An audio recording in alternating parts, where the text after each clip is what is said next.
All right, so we have been looking at the philosophical background for Neoplatonism. And what have we taken from Plato? We've taken from Plato the notion of the tripartite psyche, and we got the notion of getting an inner justice within that affords a deeper realization throughout, and those reinforce each other in the ascent out of the cave, the anagoge. We noted that what is it to become aware of these real patterns? This is Plato's idea of the eidos, the forms. These are sort of power, patterns, principles, paradigms. You draw those all together. This is that by which things are, by which they have their structural functional organization, and by which they are known. And those two are deeply non-logically identical to each other. The intelligibility of being and being as such are completely interpenetrating. And then the idea is, what we want to do is we want to bring about that anagogic realization of the forms without and then the forms within in a resonating ascension. And the idea is this will satisfy two of our deepest longings, which that's a way of understanding what our meta drives are, our longing for inner peace, inner fullness, inner wholeness, and our longing to be in touch with what is most real, what ultimately concerns us, to use Tillich's phrase. We then took a look at what does Neoplatonism take from Aristotelianism, because Neoplatonism is the grand unified field theory of Western spirituality. It is the fundamental cultural cognitive grammar of all Western spirituality and wisdom tradition. What does it take from Aristotle? It takes the idea of the conformity theory, that we really know something when we know it by being it, by taking on its structural functional organization, by taking on its logos. I'm just going to use that word. Remember, logos is simultaneously a principle and a process. It's how process is gathered into principle, and how principle, right, is expressed in process. And so what we do is we take on the logos of something, we internalize it so that we can realize it, so that we can internalize it, so that we can realize it, so that we can internalize it, so we can realize it. And you see how the anagogic notion and the Aristotelian notion of conformity, not knowing by conformity, sharing the eidos, conform eidos, comes in here. So this participatory knowing is a way in which we are fundamentally transforming the process of co-identification. So that's a very powerful idea, and there's of course a lot in Plato and Aristotle that I have to leave off, but I'm just zeroing in on what we need for our practice. Okay, what does Neoplatonism take from the Stoics? And the Stoics are the high school, and Neoplatonism is the university, so they take a lot from the Stoics, as you can imagine. All right, so they take from the Stoics this notion of internalization, knowing by internalizing something, being it, and like I said, they put this into the anagogic resonance between internalization and realization, back and forth, grasping the real patterns and then conforming to them by internalizing them, etc. And the Stoics have this part of it, and then the Neoplatonists put it into this bigger process, although it's implicit within Stoicism. Obviously, from the Stoics, they get this very powerful notion of self-discipline. And so the Neoplatonists divide virtue into two kinds. They divide it into what they call the civic virtues, and basically this is what you have to be in order to become a person. And so the idea here is Stoicism gives us the way to become rational moral agents. That's what a person is, a rational moral agent. And so Stoicism gives us this. And you have to do this first. Right. And then that leads to what they call the purification virtues. Now that word is dangerous because of purity codes, etc. But what they mean by that is This is, right, these are the virtues that afford this, that afford anagoge. So you'll see why you'll see when we do one of the practices today, why they have this model of purification. But I don't want to use that term. I don't think it's inaccurate or unfair to them. But I think it's because we have so many negative associations around purity codes. I think perhaps we want to put that aside. And so we have the civic virtues, and then what I think, and they talk about it this way too, anagogic. We have the anagogic virtues, the virtues that afford us engaging in the Platonic process of anagoge. What else do the Neoplatonists? So we've done this. We've learned this. We've learned this. We've got this, and you can't. And the Neoplatonists are really, really strong about this. And this is a critique of a lot of, I don't know what to call it, New Age spirituality. You should not be practicing this unless you have deeply cultivated this. Unless you've gone through primary school and high school, you should not be in university. Okay? And trying to separate this from this, and even the Epicurean disciplining of desire and pleasure is, according to the Neoplatonists, and I agree with them, I think a very significant mistake. Okay, what else do they take from the Stoics? Well, they take this notion that we were just talking about a few minutes ago, the notion of the logos, and we talked about that a lot when we talked about the Stoics. The logos is a big part of what's going on in Neoplatonism. And so, remember, we talked about this as, right, how you have this interdependence between a principle and a process. The principle constrains, structures the process causes, gives birth to, flows into the principle, fills it out, etc. And we've talked about the logos. There's two. So you can think about it this way. There's the logos means something like a self-gathering order, right, and a self-ordered gathering. And of course, I'm using this deliberately to show you two sides of the same thing. And this is this notion of logos, and it's behind our, right? It's, again, it is that which makes conformity possible, because it is the intelligibility of beings, the being, but also the way in which beings come into a self-gathered order and a self-ordered gathering.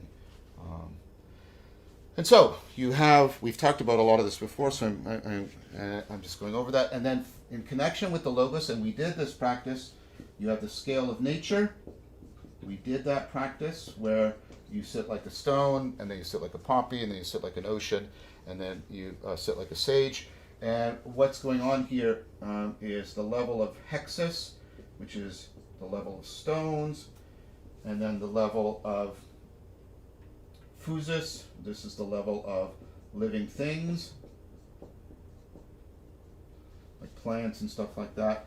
And then we have the level of suke, these are the self-moving things, like animals.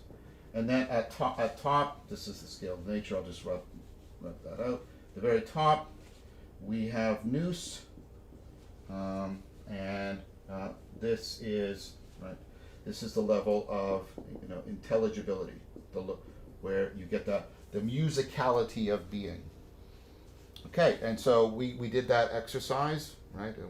And so this is the scale of nature, and what the Neoplatonists think is that you can use this scale of nature as a scaffold for anagoge. You can use the scale of nature as a scaffold for anagoge. So when we do the first Neoplatonic practice today, you're going to see it having elements from Epicureanism, from Stoicism, and of course also bringing in a lot of these Neoplatonic ideas and the Aristotelian conformity theory. All right, so basically the way you get Neoplatonism is you take Aristotelian conformity theory, the Platonic notion of anagoge, the Stoic notion of logos and the scale of nature, and the scale of nature is a scaffold for anagoge. And what you're trying to do is you're trying to ultimately engage in participating and participating in. So it's interesting, and some of the authors in translations play with this. We have to use this word in both a transitive and an intransitive sense. Participation. Participate as something you're doing, but participation as something you're undergoing, because we have to capture both sides in participation. So, what are you participating? And remember, when I say that, I mean it in both ways. Well, what you're participating is this idea, right? You are enacting, but also instantiating. You're actualizing this process, the universal process of participation. And what's that idea? Well, it's that everything, so how down here you have pure potentiality, and if you think, oh, what a strange abstract idea, who would ever think that? We think it.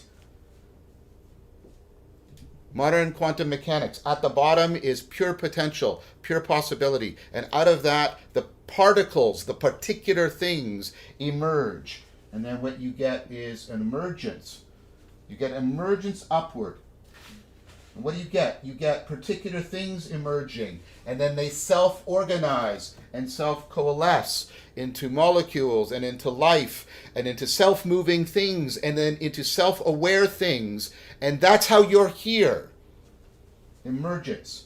And what you see is an emergence upward of things coming out of possibility and moving towards an increasing integration, an increasing determination, an increasing oneness.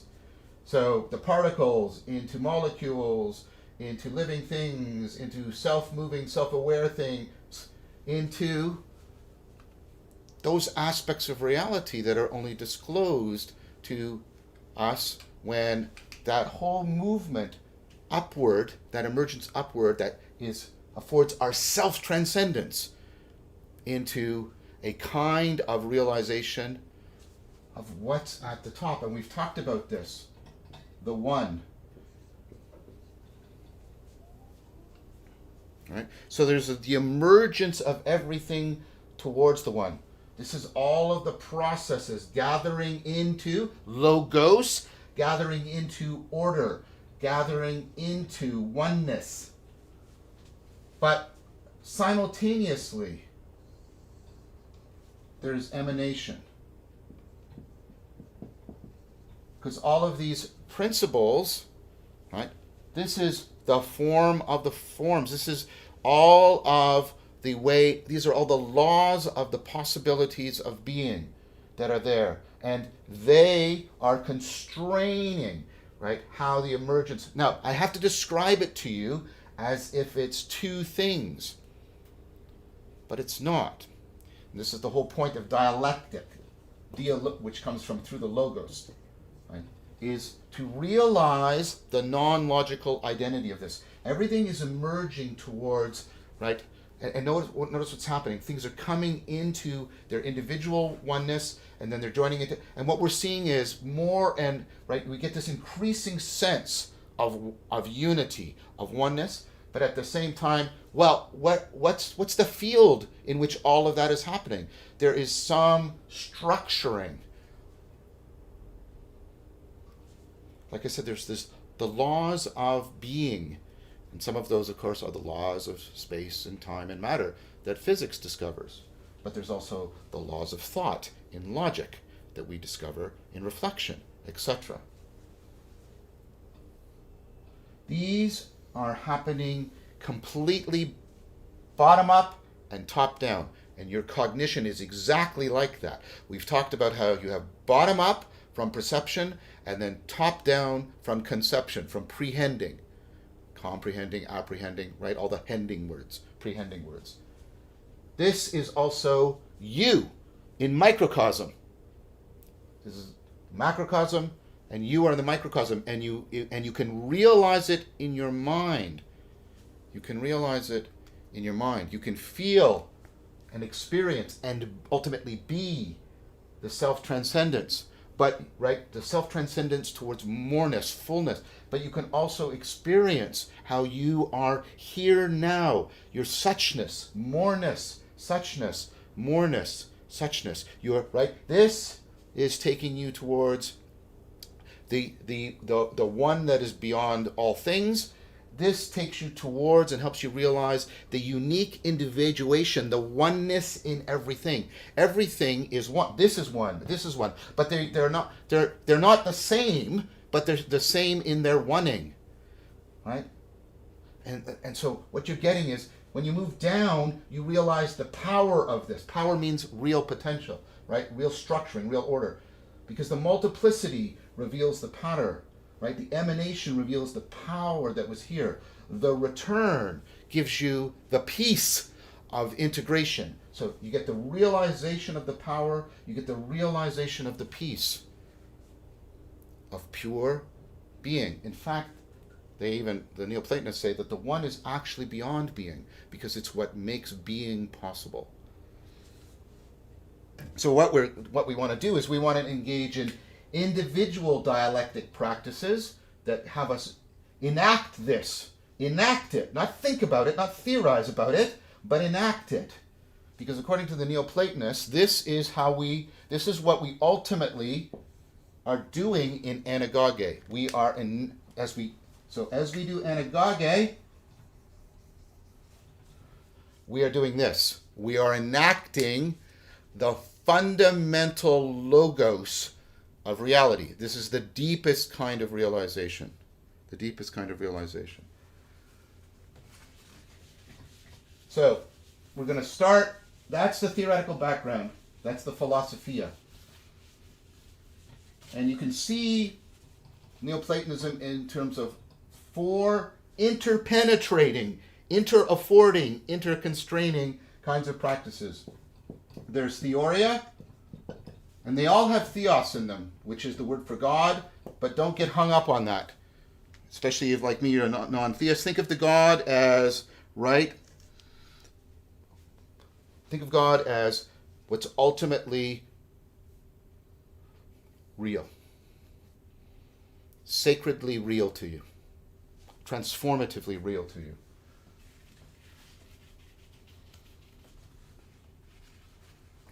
Okay, so theoria. You've heard this before. These are the contemplative practices. We're going to do one today. Okay? And then you have,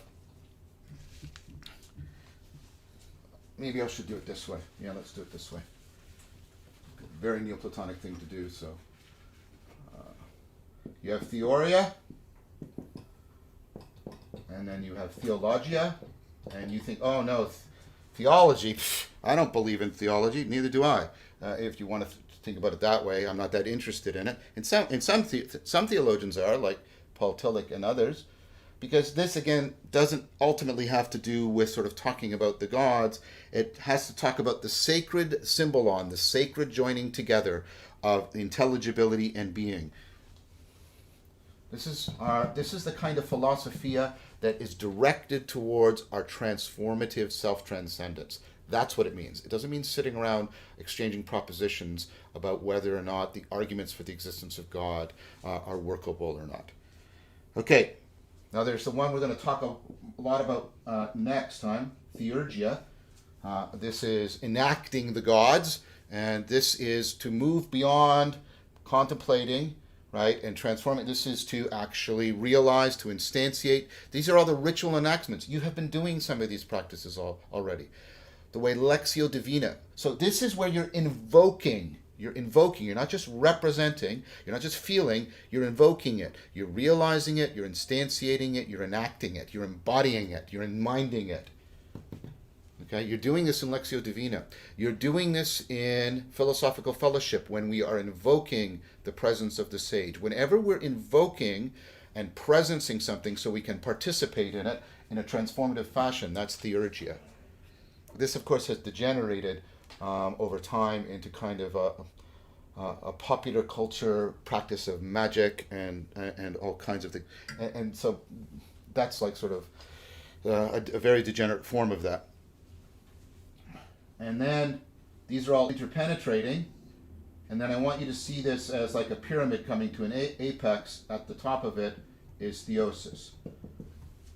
This is still in Eastern Christianity, Eastern Orthodox Christianity. This is their word for salvation. Salvation means to save or to heal. This literally means to become God. And most of us go, what? That sounds so hubristic. This is, right, what theosis is the non-inflationary, non-egocentric, full participation in, right, in what's ultimately real. Instead of thinking about it, this is the fullest possible realization of the deepest possible patterns of reality. That's theosis.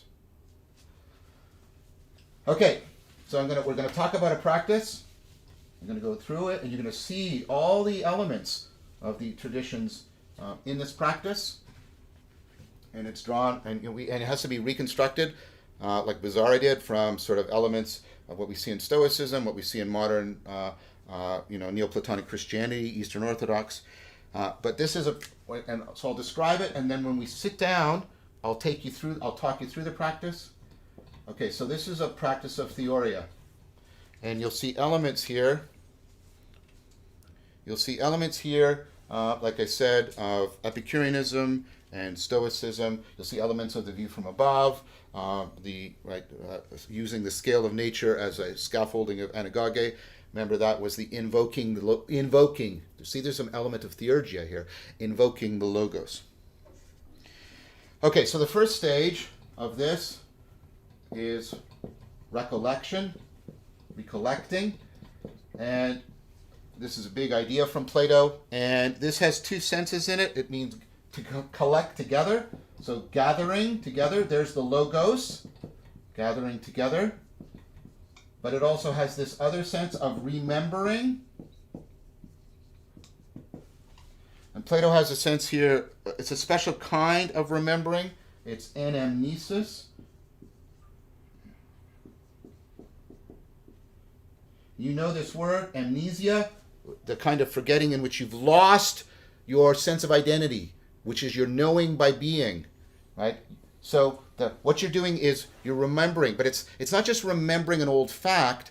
This kind of bridges between remembering something old and discovering something new, because what you're doing is you're recovering, right, your true being.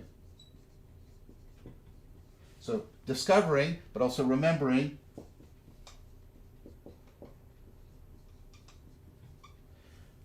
What that means is you are coming into a way of inhabiting your mind, your body, and your world that best affords the anagogic satisfaction of your deepest longings of inner peace and outer, right, connection to what is most real, the kind of real empowerment. Okay, so what we're going to do is you're going to recollect your inner sight. And that obviously plays on the word insight. Remember, Vipassana meant insight.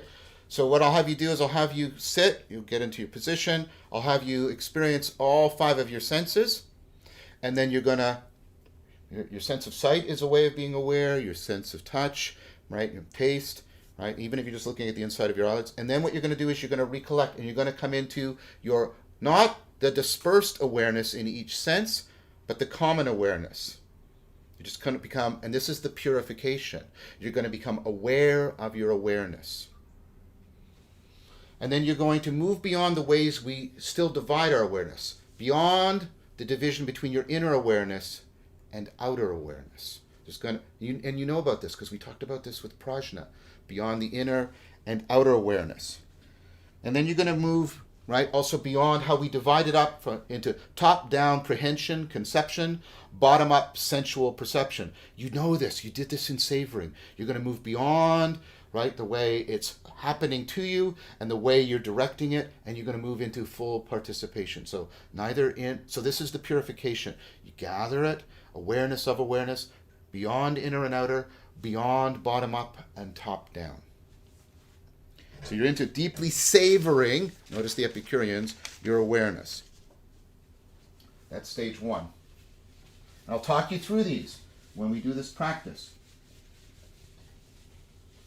We probably won't get much time for questions today, because I want to give you this practice. So hopefully we'll have more time for questions next time. Second thing, so the first is recollecting the inner sight. The next is realization, and remember we need to play on both senses of this word, realization of the logos. And what I'm going to have you do is, in this pure awareness, purified is maybe better, awareness, you realize that there is something that is empowering. Your awareness is emergent from what you don't know what. You don't make your awareness, it emerges for you. There's the bottom up, right? But so you are being realized by the logos, made real. But at the same time, you are actualizing. And in that way, you're a microcosm for the macrocosm of the universe. You're also realizing you have this capacity to make sense, right? And so you are being realized as you realize the logos. You're being realized by the logos as you're realizing how your awareness, it has this capacity to make sense, to disclose intelligibility. Rising to the one. This is the anagogic ascent. And you know this already. In fact, that's how it's more traditionally put. I like to do this. Rising, and play on these words. Rising to one. In one sense, this is rising towards the one, and this is also a verb. Rising to one, as oneing is a verb. So if that helps me. I play on words. And this is where we go through. We go through the scala natura, the scale of nature, as a way of scaffolding anagoge. We realize within and without. So within this pure awareness, there is a self-sustaining, right? And we're realizing the logos. And that is in deep conformity with how there is an aspect of reality that is self-sustaining. And then we move to how it's the self-organizing vitality. Right, so we start with the self-sustaining stability, like the stones, the self-organizing vitality, like the living things, the self-presencing musicality, the flowing intelligibility, right? Like things that are psychological, suke. And then we move to the self-transcending ineffability. We've done this. This is that's why that process, that meditative. That Stoic contemplation practice, as I said, was a bridging. Okay, so then we do that. We rising to one, and then the return. Okay, so returning. Okay, returning is dialectic in nature, because you are participating in how everything is participating. You are simultaneously returning to the one in emergence,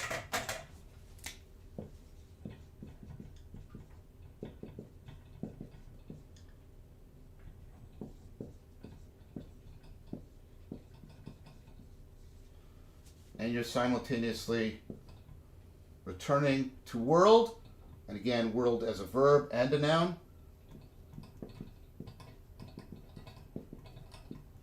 And this is the emanation. This is going out of the cave. This is returning back into the cave in order to try and enlighten the world. Okay. So, here you experience this sort of stereoscopic superimposition, stereoscopic fusion of the opening to moreness. And see how this is like prajna? And then, right, the coming into, right, the horizon of transcendence into the deepest home of immanence. The moreness into the suchness into the moreness. The mystery of moreness and the mystery of suchness.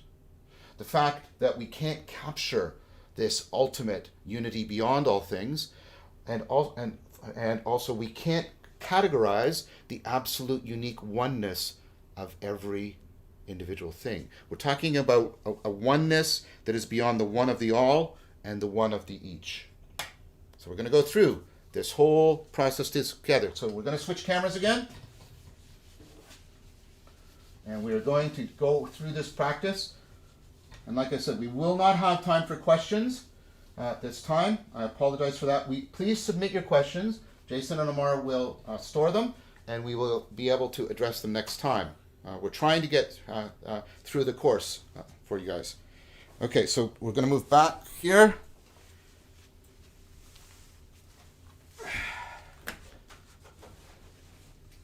I'm going to talk you through the practice. So take a moment, please.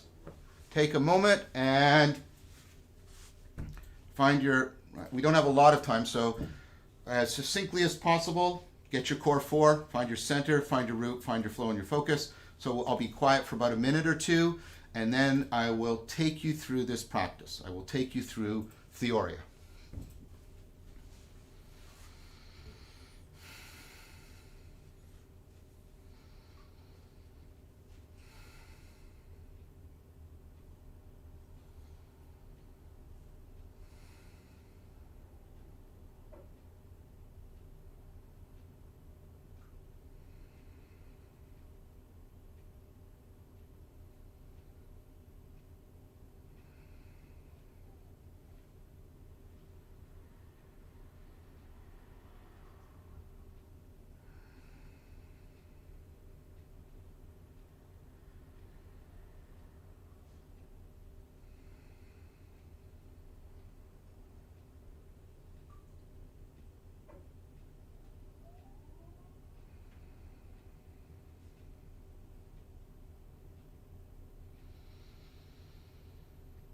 Okay, come into your self-awareness. You've already cultivated with finding your core four.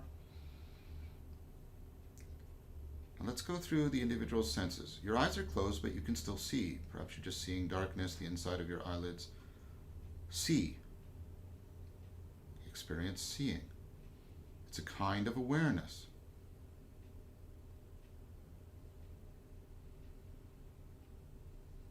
Now shift to touch.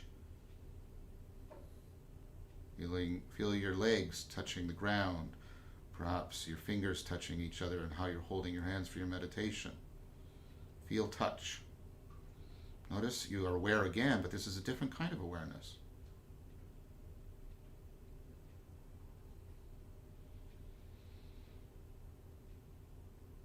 Now hearing. Listen.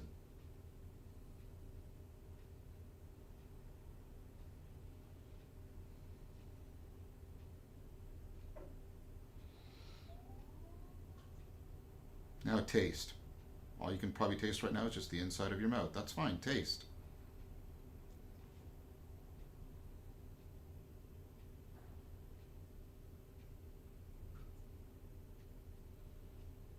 Now smell. Just smell. You're breathing through your nose. You can smell.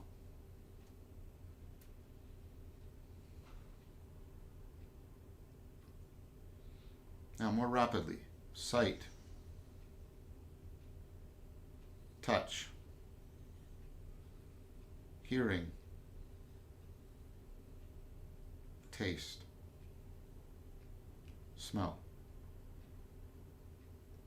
You have that capacity to move your awareness around, but throughout all of it, you have awareness. Now turn that capacity, gather it together. Just be aware of your awareness.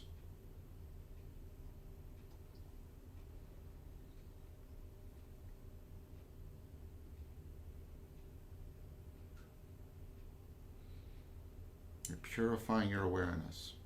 Pure awareness of awareness. Now let's purify it more. This awareness is neither your inner awareness nor your outer awareness. It's beyond and includes both. So beyond inner and outer awareness. Purify it more.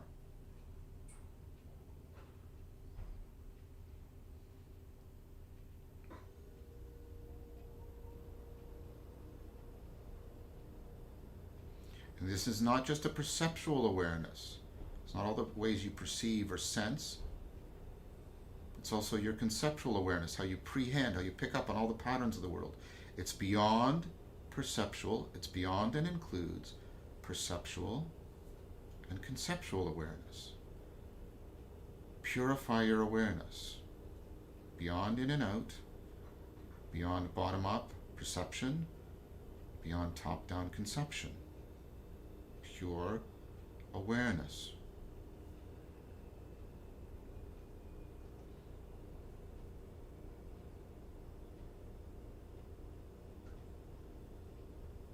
Let's continue. So that's recollecting our inner sight, our pure awareness.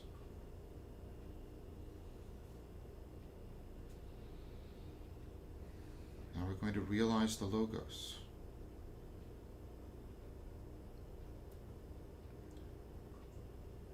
Your awareness is emerging.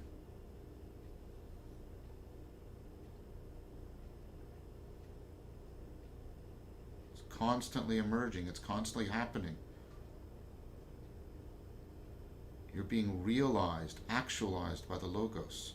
You're not making it. It's emerging. You participate in it. But you're not just passive. There's top down. You realize in awareness. You make sense. So you're realizing the Logos as the Logos is realizing you in pure awareness, but now also pure being.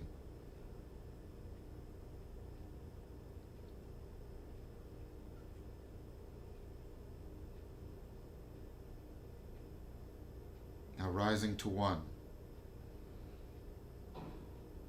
Feel within the Logos self-sustaining stability. Equally within and without. Equally bottom up and top down.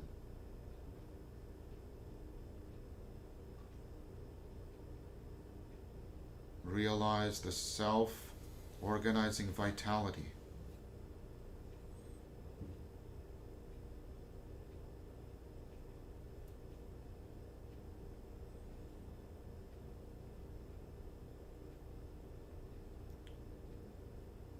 Realize the self-presencing musicality, the flowing intelligibility.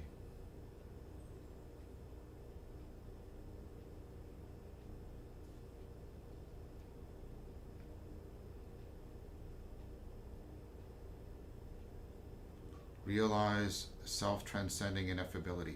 Pass into pure silence. This is nothing you can know by thinking. You can only know it by pure being. The oneness.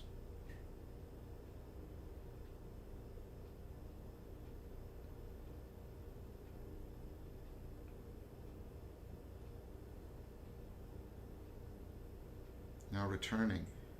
Feel the upward movement towards moreness, the more oneness.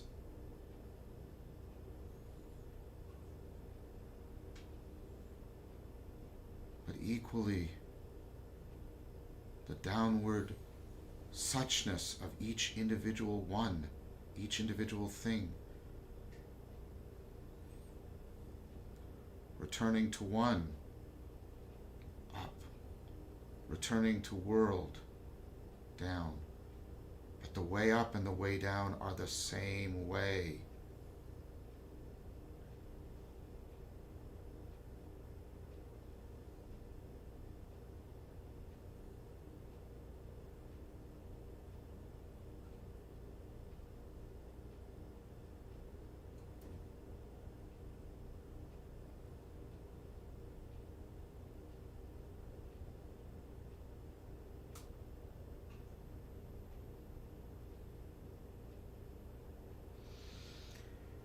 Slowly come out of this practice, trying as best you can to integrate this practice with your everyday consciousness, cognition, character, and communitas.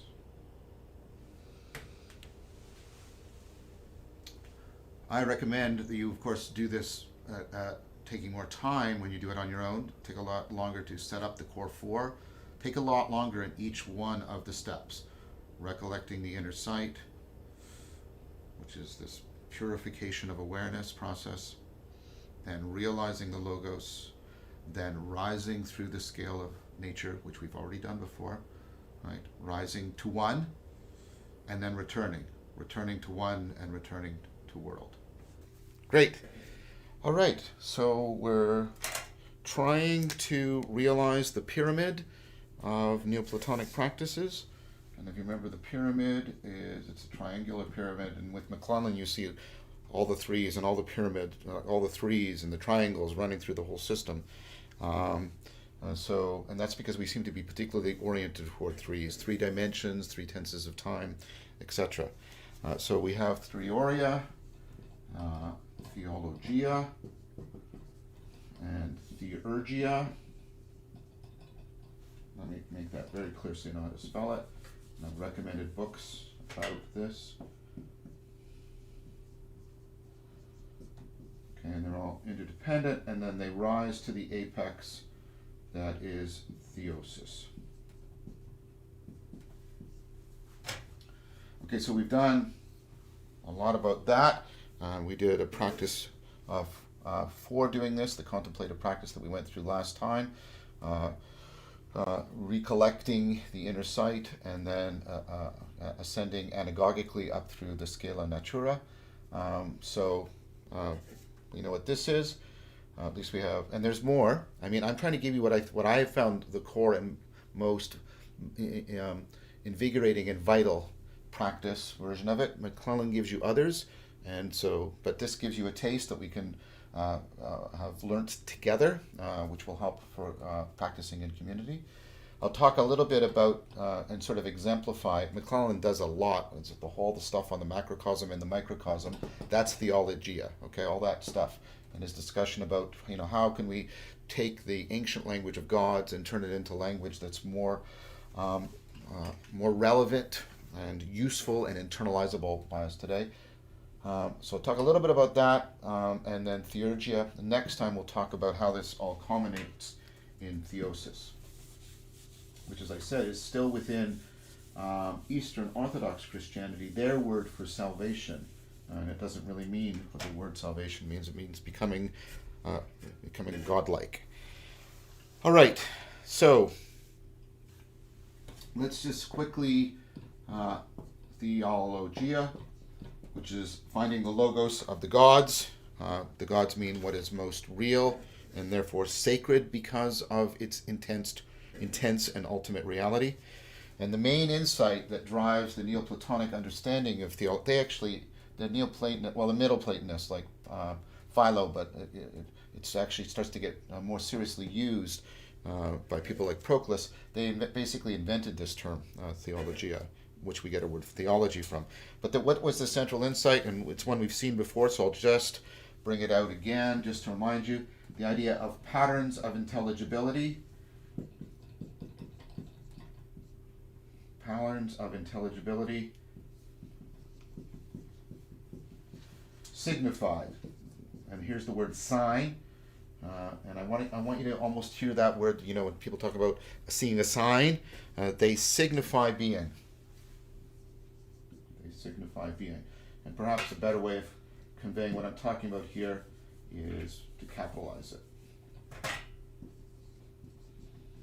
And then we've talked about this is the whole idea about the theory of the forms, the eidos, right?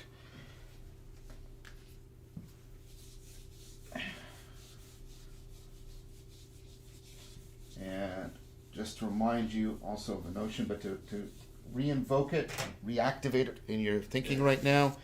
We've got the logos, and we can think of it going one way, of expressing itself, to press out, expressing itself, to press out. Another way of thinking about this is it's unfolding, right, in speech, unfolding in speech. And that means both inner and outer speech, like when you're thinking, and also when you're talking with others, unfolding in speech, right? The idea, the pattern, that is actually existing all at once. It may exist all at once in your mind, right, as a concept. It may exist all at once in the world as a pattern of how reality unfolds. The idea here is that what you're doing, this is the microcosm aspect. Microcosm. So this is how you are expressing, unfolding the forms in your thinking and in your speaking. The things that, of course, are central to you being a rational human agent. But what's the macrocosmic? So I am assuming you guys are reading the Wisdom of Hypatia. This is the inner cosmos, where cosmos means an intelligible order that we find beautiful. Macrocosm, the intelligible order we find beautiful. Remember what we mean by the word logos. We mean a gathering order, right? And an ordered gathering, top down, bottom up. We've talked about all of this. So what's the macrocosm dimension? So the logos is bidirectional. It's a lens that focuses both ways, refracts both ways. And what we're talking about here is we're talking about the central idea that we get from the integration of Plato and Aristotle is the conformity to the eidos, to the forms. And so what we're trying to do is, we've already been practicing invoking the logos and contemplating conformity, realizing conformity, right? And of course we have practices where we're already trying to do this in speech. We have the Lectio Divina, we have the Philosophical Fellowship. Because what we're trying to do is, we're trying to invoke the logos, we're trying to engage in invocation. Okay, so all of this we've practiced, we've talked about, we've reflected on. You have McClellan in there also giving you more different voice, slightly different angles on this, unpacking it. I'm trying to give you a schema by which you can understand. What is it I'm doing right now? This is theologia. This is theologia.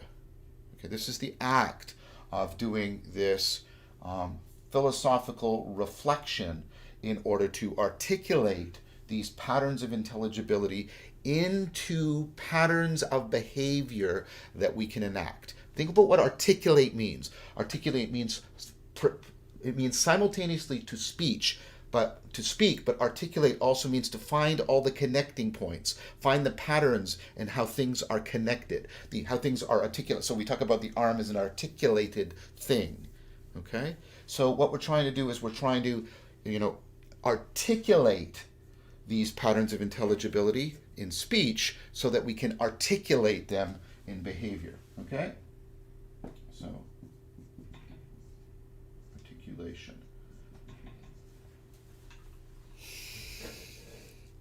So, how, using this as this bidirectional lens, how did the Neoplatonists see being? And what they needed to see is not just a picture of, not just a psychological picture of the inner world, and not just a scientific picture of the outer world, or a physical, in the sense of physical science, picture of the outer world. They wanted to see the patterns that underlie the possible conformity between the inner and the outer. What fits them together? Because if the world makes sense, and we've talked about this before, we're ultimately engaging in participatory knowing. The form in my mind and my body is the same form that is in the world. And they wanted ultimately to understand this through the lens of conformity, not just scientific explanation, not just psychological therapy. So how do they see the world? And McClellan does a good job on this, and I want to sort of expand on one of the metaphors he uses. And he talks about, so microcosmically, we have a body, and we've learned how much the body contributes to how we make sense in the practice.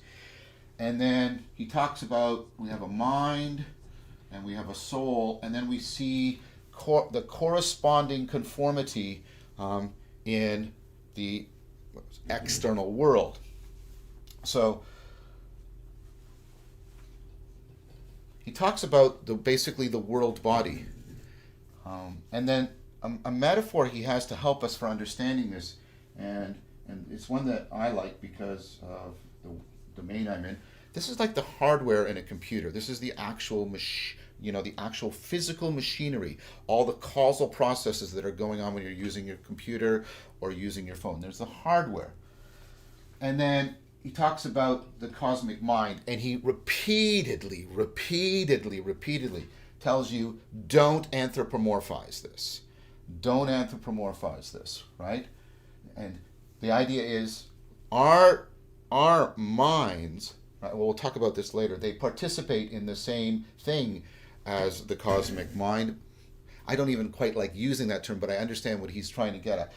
And he repeatedly says, don't anthropomorphize this. Don't think about this as something that has consciousness or is engaging in something like inner speech to itself. That's a fundamental mistake. And he repeatedly warns you with good reason, because when you fall prey to anthropomorphism, you're falling into magic. You're falling into magical thinking, at least in the pejorative sense of magic, not the way my colleague Jun Sun Kim uses it, but what in the ancient world was called sorcery.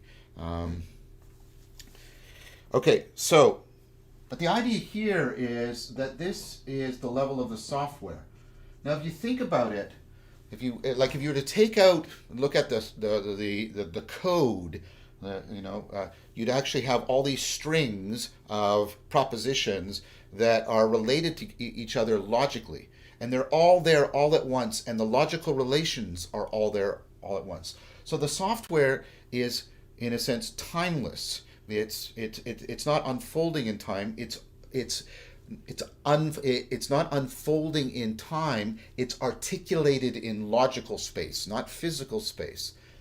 So that's why you can take the same, use an example, the same program, and multiply, this is the word we actually use in cognitive science, you can multiply realize it in many different machines. Now, the program can't exist independently from this, but it's not the same as any one instance of it, because the same program can be moved, the same files can be moved from one computer to another. That's why we have this distinction. So this is taking place in physical space. This is taking place in in our modern computers, in logical space. But I wanted you to think about it a little bit more broadly, but more in logistical space, both logical ordering and all the gathered orderings and the ordered gatherings, of the logos. Okay, so that's the software. So you can think about this as like your operating system, and all the programs. And McClellan goes into two aspects of this, sort of the differentiated and the undifferentiated. I won't get into that right now.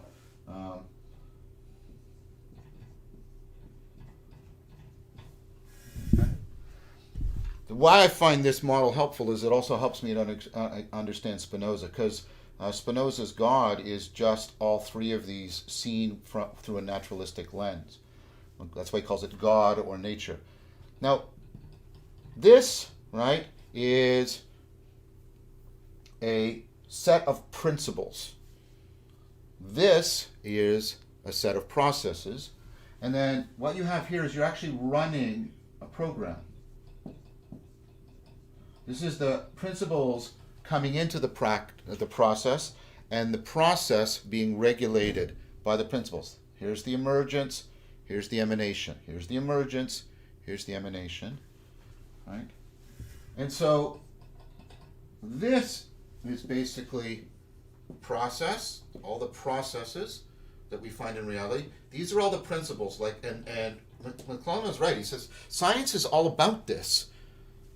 The fact that we've seen science and spirituality as opposite to each other is really a mistake, because all the laws of nature and all the principles, like the principle of evolution. Evolution is a principle.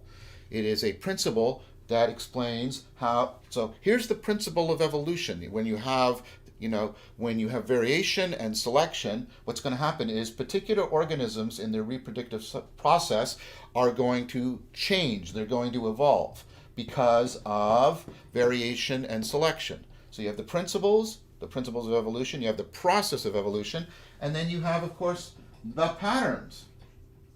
You can see, oh wait, these are, look, watch the whales. Like they were like these wolf-like creatures, and you can see them through time unfolding and becoming whales.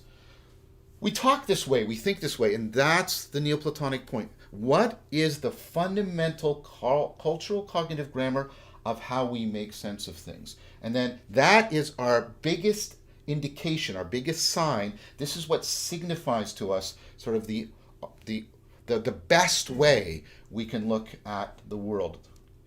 Okay, so this is what you're doing in Theologia. And like I said, McClellan spends a lot of time unpacking that. I'm not going to go into that in much more detail, but I just wanted to give you a way of at least schematically understanding what this and how what Theologia is doing is it's doing this articulation. We are articulating conceptually the patterns of intelligibility, so ultimately the principles, processes, and patterns of intelligibility and of being and being known. And we're articulating it conceptually so that we can articulate our behavior, our practice.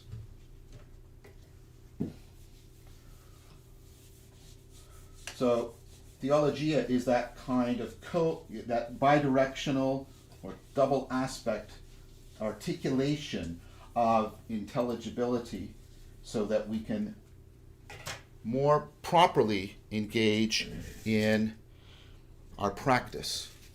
And some people would call this metaphysics. I don't have any problem with that, but many people, the kind of metaphysics that is prevalent today doesn't really capture this. So that's why I tend not to use that word.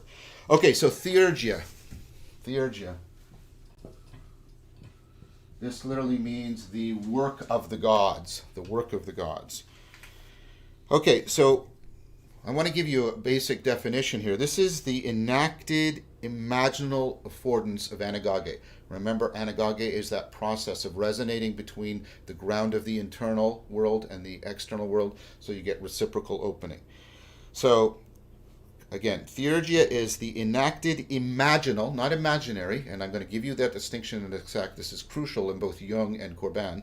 The enacted imaginal affordance of anagoge. And so what we're trying to get is like that transjective reciprocal opening. So how can we use the imaginal, how can we enact the imaginal in order to afford anagoge? And so when a word I want to use to capture all that, and you've heard me use it before, is the idea of invocation. We're trying to invocate, we're trying to invoke something. Provoke it, evoke it, educe it into being. We're trying to actually generate the affordances of anagoge using our imaginal capacities. And the idea of the imaginal capacities is that they bridge between the conceptual and the perceptual and between the inner and the outer. Right? So, yeah, I talked about this in the Meaning Crisis, Awakening from the Meaning Crisis a little bit more. But the imaginal is the nexus at a cross, right, between how perception is picking up on emergence and how prehension, top down, is picking up on emanation, right? And the imaginal is that nexus point between them, and then it's also the nexus point between the internal and the external.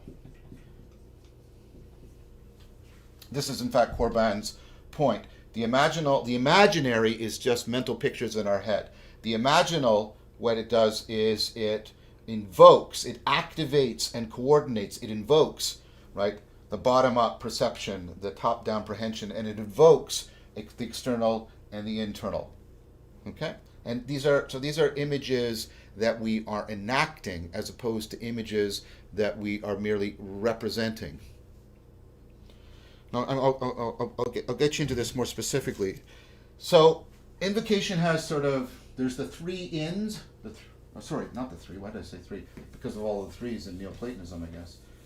Right? We want to talk about the four ins of invocation. What are we trying to activate? And so, we're trying to activate our insight machinery, our intuition machinery, and I mentioned the book before about that we should think of intuition as your capacity for implicit learning, your capacity for picking up on complex patterns in the environment. So insight, intuition, internalization, which we've talked about before, and then inspiration. Inspiration is your motivation to aspiration. When you're trying to go through a process of self-transcendence, that motivation to self-transcendence, to engage in aspirational development. Okay, so this is what we're trying to invoke, and we're trying to activate it in such a way that we start to reciprocally open with the world. And we're using imagery, right, to do this. So visualization techniques. Okay. So I mentioned that I'm using the word in the way Corban means. I recommend the work of Thomas Chetham on Corban, A World Turned Inside Out, Imaginal Love, All the World as an icon. I have one video where I talk to Thomas Chetham, so excellent. And then there's, you can, right, he does a lot, especially in the Imaginal Love, coordinating Jung and Corban together. Jung and Corban were, of course, good friends and collaborators, although I think Corban more reliably cites the influence of Jung than Jung cites the influence of Corban. So let's talk about this imaginal. How am I using an image? Well, I want to set you up with a contrast class when I'm relating two things together. So when I'm speaking literally, I'm basically saying A is B, right? Lightning is electricity. I mean that literally. There's an equivalence relation, okay? Metaphorical, and we've talked about this before, is when I use A in order to see something different about B. So when I say, Sam is a pig, I sort of think about, what I find salient or relevant of pigs, right, which are very highly salient in a pig, and then that makes me see things that are often very low salient in Sam, or I might not have noticed, and then I have the insight. It brings it into awareness. I get the salience inversion, as Ortoni says, okay? But how we're using imagery, right, in theurgia is mystical. Where mystical doesn't mean magical. It doesn't mean that the world is made out of dead elves or that everything is composed of ectoplasm. What the mystical means is that you are being taken beyond the limits of speech, literal and metaphorical. You are transcending we think of this as exhaustive. There's the literal and the metaphorical. And what theurgia says, no, is there's a third. There's the imaginal, the mystical. Okay, what happens in there? So here's A, and here's B, and I realize that they actually come. I'm trying to signify that by, and think about this almost as folding into, the third dimension. What I'm trying to indicate here is they both are siblings of a common ancestor, of a more encompassing, deeper grounding pattern that makes you realize there is like a sibling affinity between these. So what you have here is you have correlated participation. Now you think, oh, what the heck is he talking about? That is so abstract and weird. You have been doing it.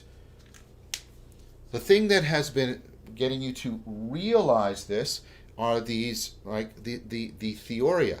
When you co-realize, right, that the self-sustaining stability within and the self-sustaining stability without, and how they're actually at one with each other. Here's the self-sustaining, right, stability within. Here's the self-sustaining ability without, and they're affine. They're like siblings of a common principle, the principle of how things are self-sustaining, self-perpetuating, both internally and externally. You have a correlated participation. So this is the mystical, this is the imaginal, and it is neither. If you understand it literally, you're doing sorcery, and you're being stupid. If you understand it just metaphorically, you are not going through transformation. And therefore, you are mistaking the whole process. Okay.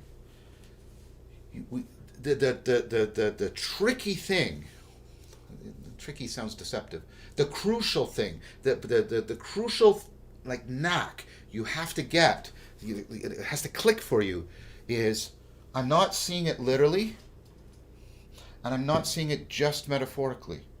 I'm seeing it mystically. I'm seeing it in an imaginal fashion, not in either an imaginary fashion. This is imaginary. This is literal. I'm seeing it neither literally nor imaginary. I'm seeing it mystically. I'm realizing it as imaginal. Okay, so how do we practice getting to the imaginal as opposed to the literal or the imaginary? Because that's at the core of theurgia.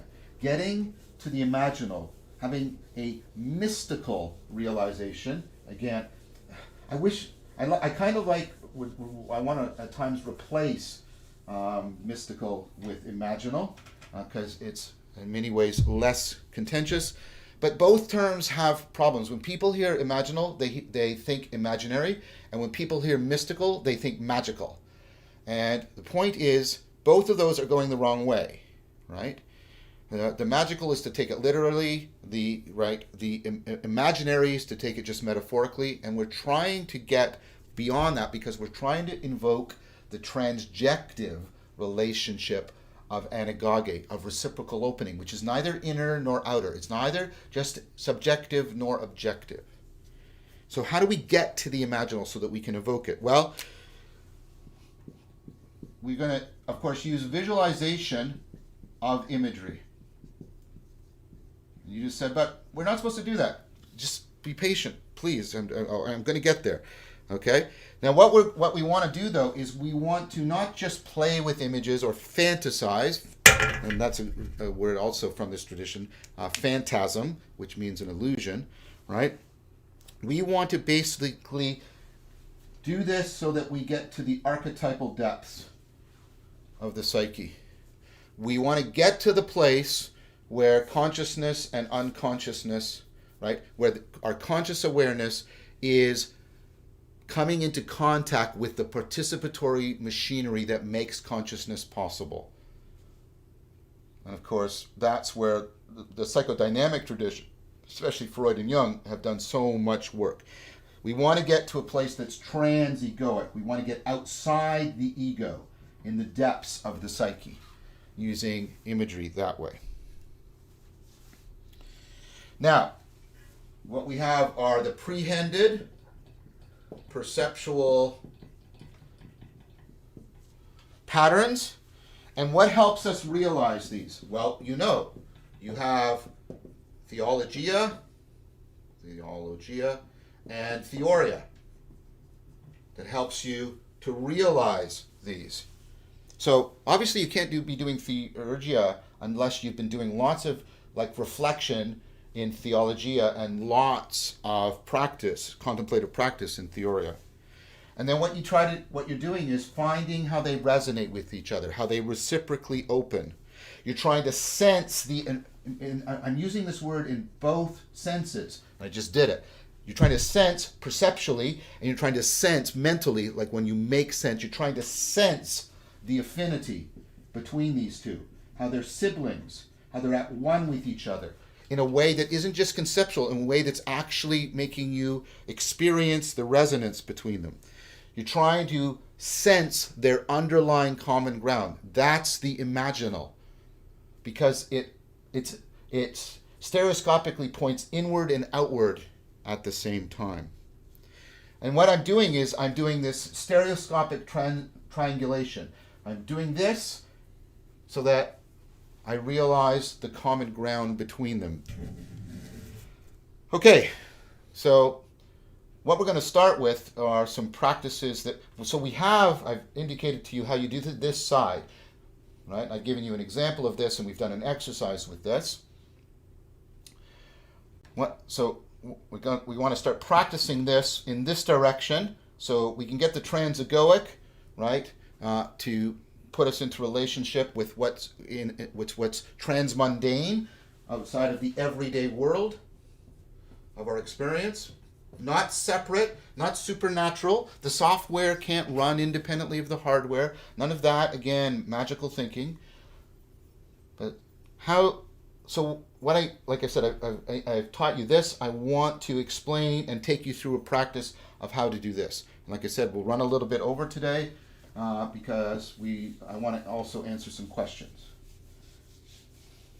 So we're trying to show how we get. Remember, we're always trying to do this. We're trying to activate our insight machinery, our intuitive machinery, our internalization machinery, and our inspirational machinery.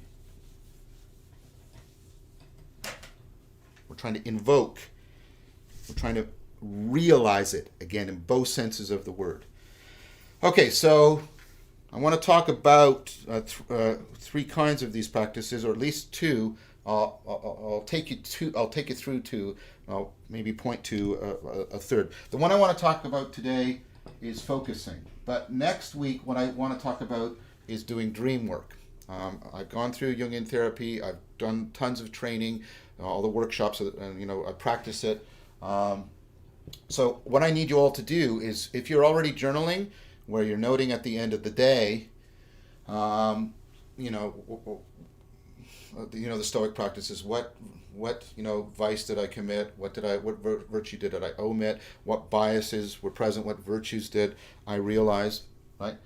What I need you to do is to start the first thing. So get your journal, put it beside you. And the first thing you wake up in the morning, the very first thing, even before you open your eyes, orient yourself towards your journal and write down, right, what your dreams are, and try to capture the imagery as much as you can.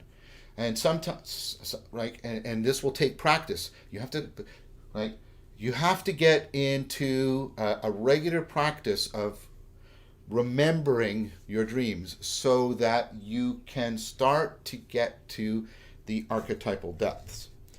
Okay, we'll talk about that dream work, which I think is a modern version of Theurgia, next week. But in order to get our place to the place where we can properly learn how to do it, I want to teach you Gendlin's technique of focusing.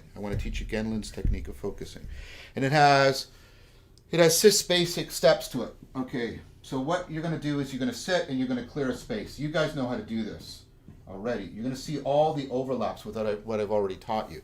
You're going to, find your center, find your root, find your flow, find your focus, come to that settled, spacious awareness by realizing the core 4. Okay.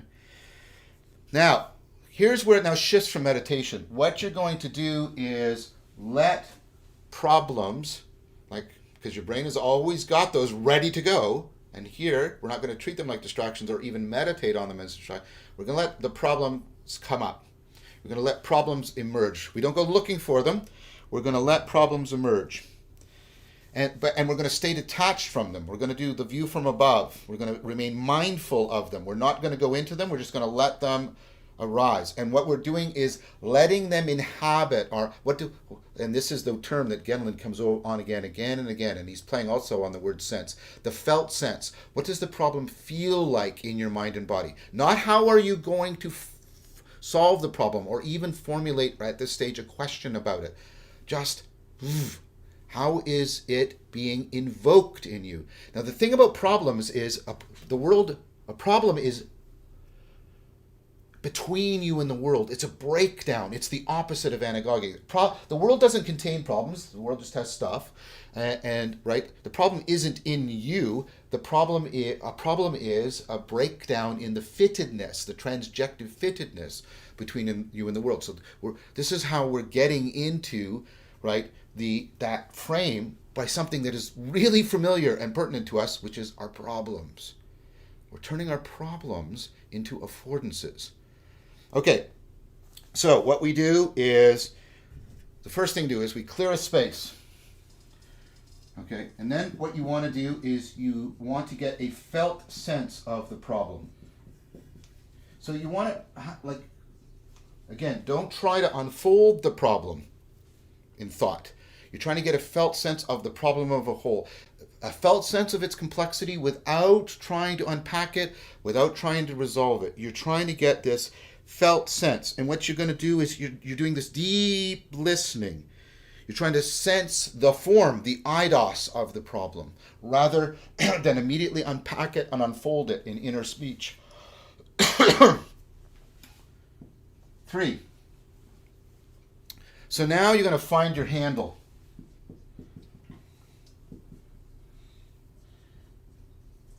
So what you're going to do, and this is a very experimental thing, you're going to try and come up with a word or a picture that captures the gestalt and that has a sense of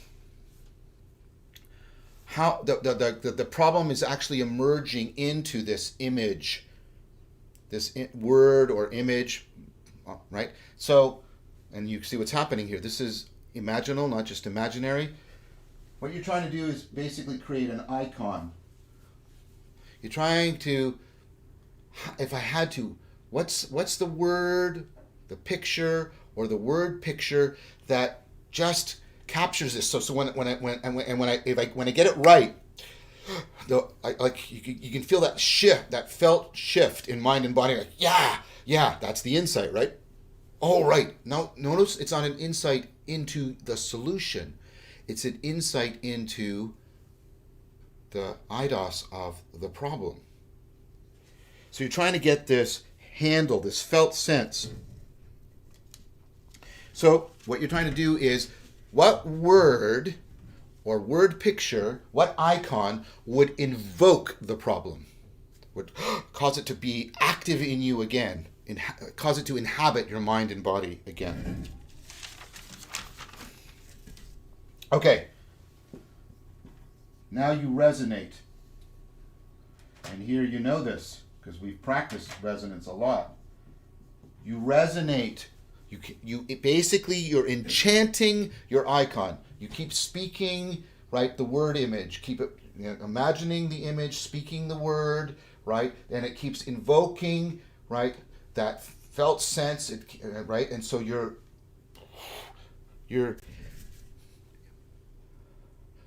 trying to, I mean, this sounds paradoxical, but maybe, I hope not, but you're basically doing a reciprocal opening on it until it is coming more and more present to you. Instead of getting into how you represent it in concepts, you're trying to invoke you're trying to really enhance through this enchantment of the icon, you're trying to enhance how it is presencing in you. Rather than how you're representing it in thought, how is it presencing in you? Then, 5th, asking. Ask your icon, your word image, what do you need? What do you need? What do you need? And this is like, the invocation you do in Lectio Divina, where you let the text speak to you, or in philosophical fellowship, where you're presencing the perspective of the sage. What do you need? What do you need? And you open yourself up for the answer. Remember I said don't use meditative questioning to get answers, because I was going to teach you something in which you will do that. This is it. What do you need? And and this is, you'll say, that kind of sounds like prayer. It's like prayer and it's not prayer, right? You're imagining something, but it's not just imagining something. You're doing the imaginal. You're doing imaginal invocation. What do you need? What do you need? And you have to ask this question like we do in Lectio Divina, right? You're this open listening. You're not trying to resolve. You're not trying to represent. You're not trying to automatically categorize. You're trying to, afford a space in which the icon can speak to you. Now, it's not literally speaking to you, but it's not just metaphorically speaking to you either. Something else is going on that is transegoic.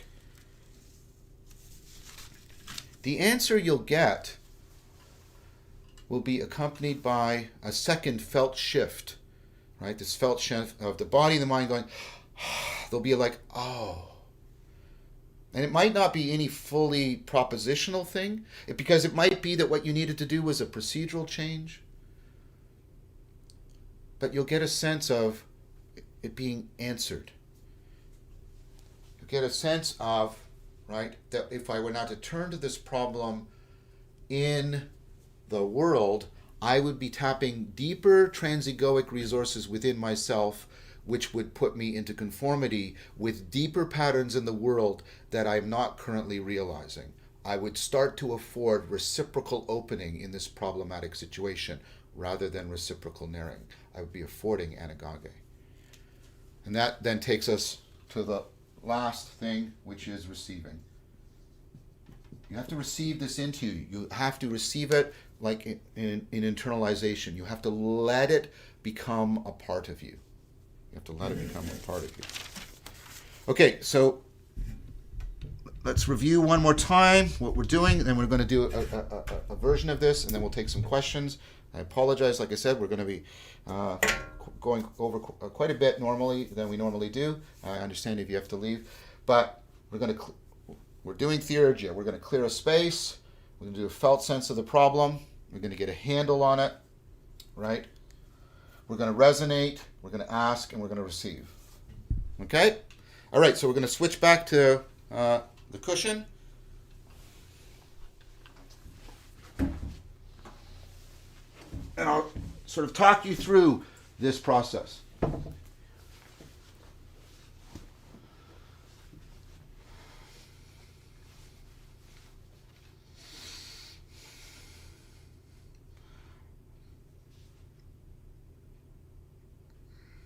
Okay, so let's take a moment. This will be relatively brief. I just want to give you a taste for how to do this. Let's take a moment and just, find your core four, right? And you've been practicing this a long time. This should be happening more rapidly than it used to. Just drop into that space. You're clearing the space.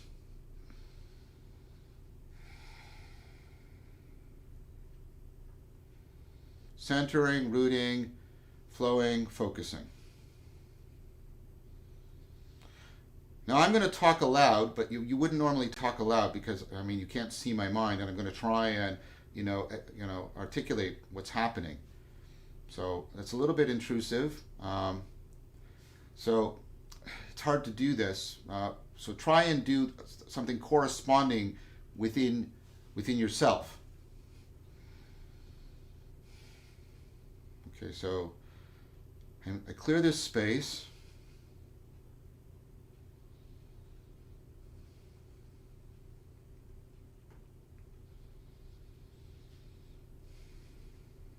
Now I let a problem emerge, or problems emerge. And I'm going to, I'm just going to open up. I'm not going to go into any problem. I'm going to stand back from them and just let them sort of emerge, like the way distracting thoughts emerge within mindfulness practice. I don't go into them. I have the view from above. But which of them is most inhabiting my mind and body right now? Sorry, this will be somewhat personal, but it's the only way to provide you guys with some guidance. So I'm having a problem with trusting right now.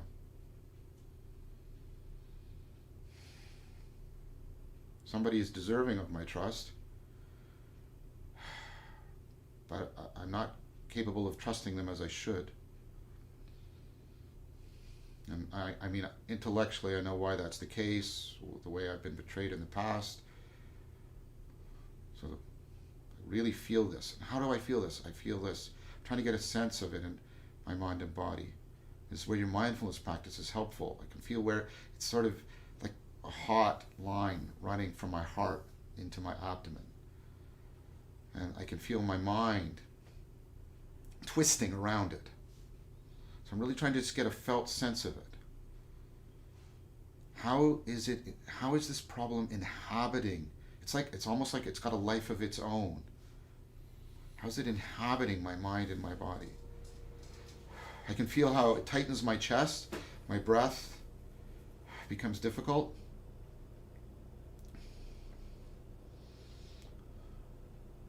can feel how like I said, how my mind gets scattered, but also shrinks.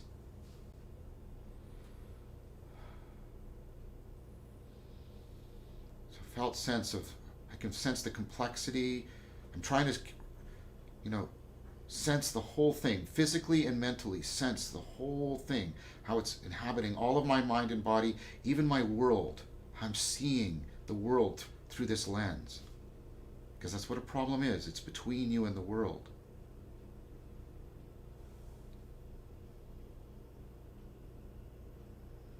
So I'm trying to come up with a word image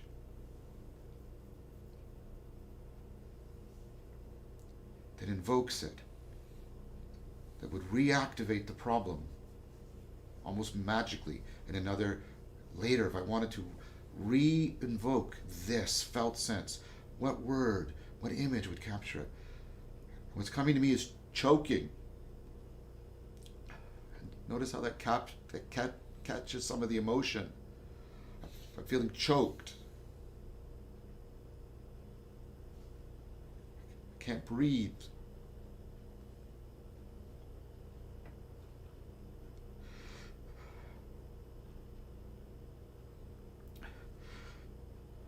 I stay with it. Choking. I enchant the icon. It's not pleasant.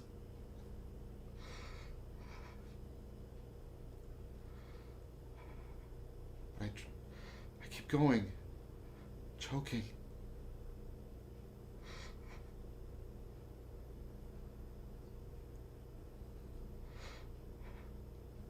Choking.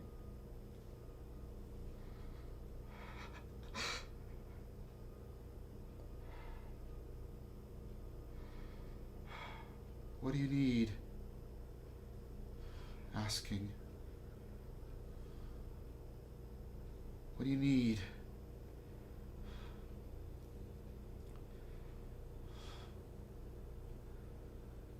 What do you need?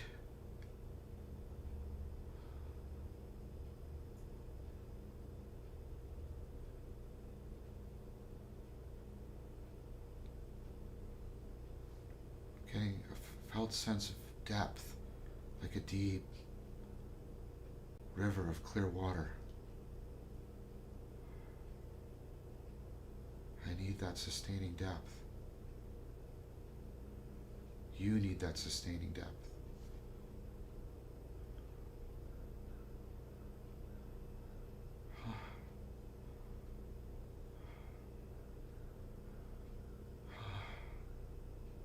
There's a sense of release, shift. Thank you. Thank you. Receiving.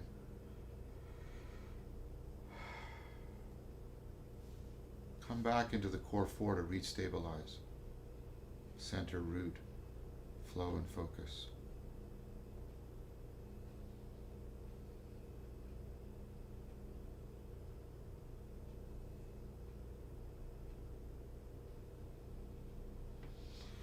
Slowly come out of your practice, carrying into the world the gratitude and the felt shift, the way you've had an insight. You're picking up on patterns you hadn't picked up on before, intuition. You're inspired to change, and you've started to internalize a new way of being. Theurgia.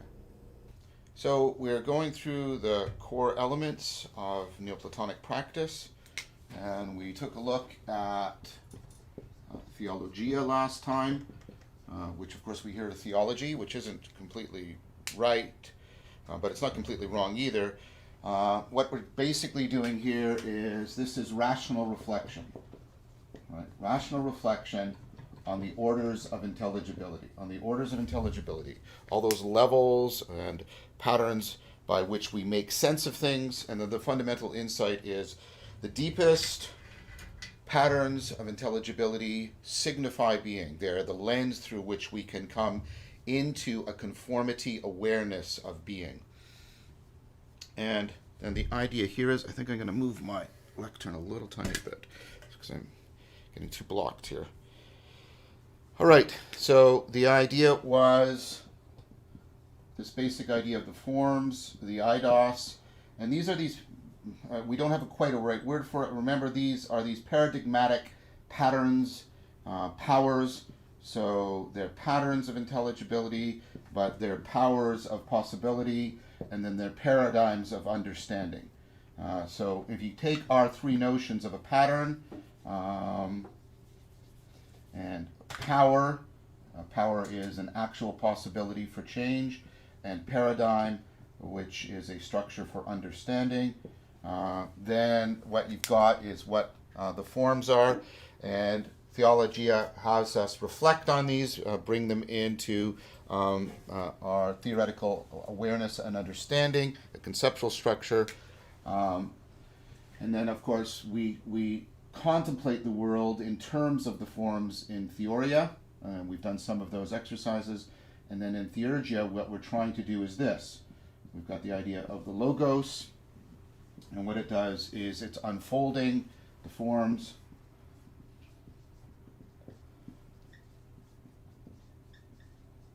in any intelligible behavior, prototypically speech, but also imagery, narrative, etc.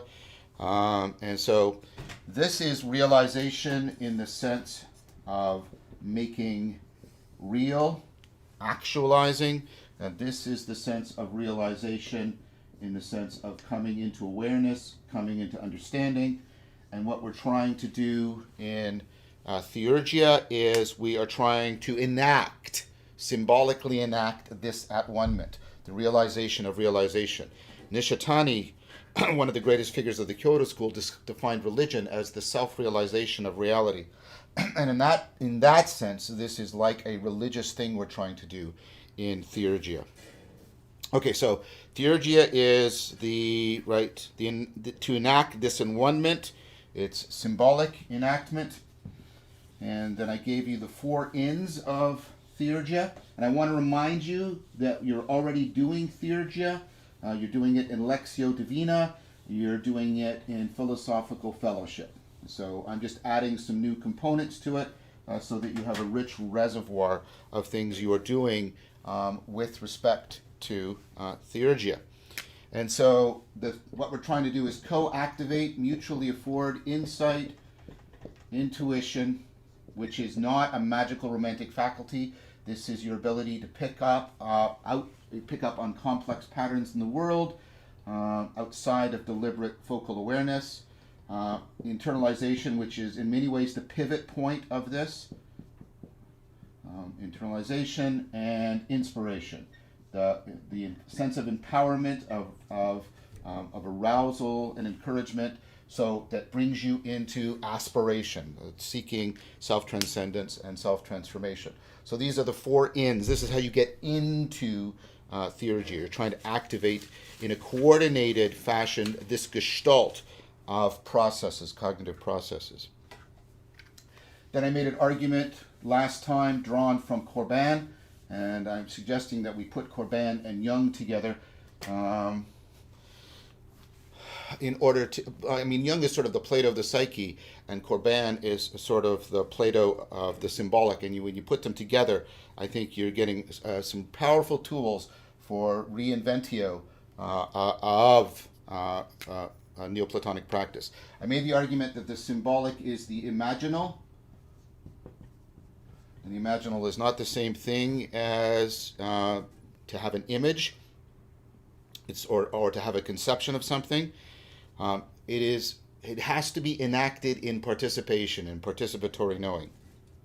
Let's remember that the word symbolon originally meant to join together. It's the same meaning as, conjugal, conjoining, yoga. Think of yoga as the imaginal. In yoga, you are enacting things that get you to participate in a different sense of self, a different sense of world. And in that sense, you're doing serious play so that you're supposed to come into union with what is ultimate, the divine. That's the original purpose of yoga. That's how you have to hear the imaginal. That's how you have to hear symbolon. I'm going to use the Greek word as much as possible because it means to join together, like the sacred acts that you're doing in things like yoga or Tai Chi Chuan. In Tai Chi Chuan, I am enacting the imaginal, so that I can come into a participatory awareness of the Tao, etc.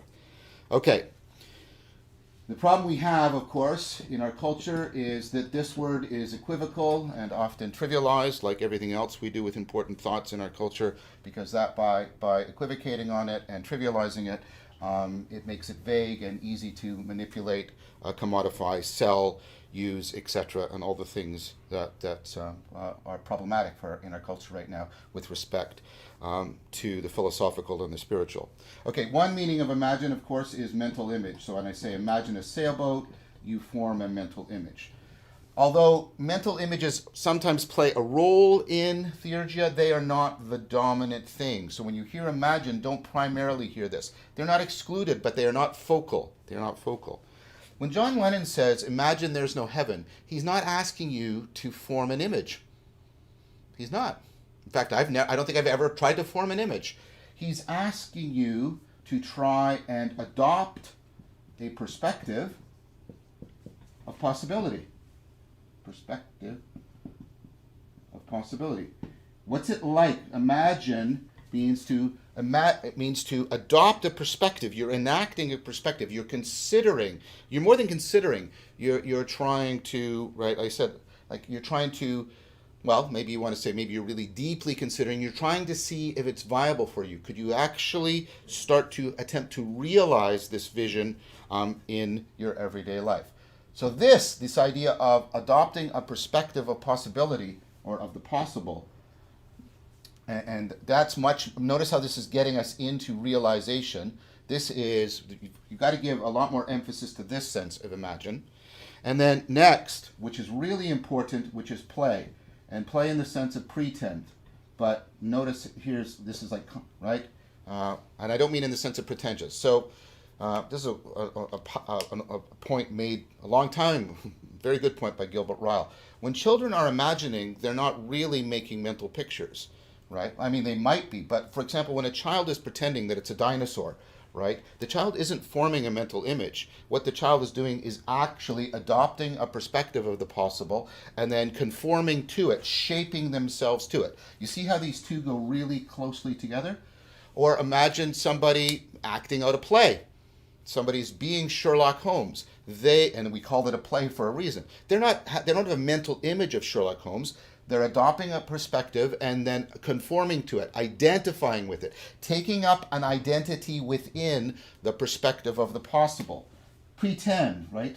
Attention, right? Here the pretension and attention, they're all related together. So this is to adopt an identity within it.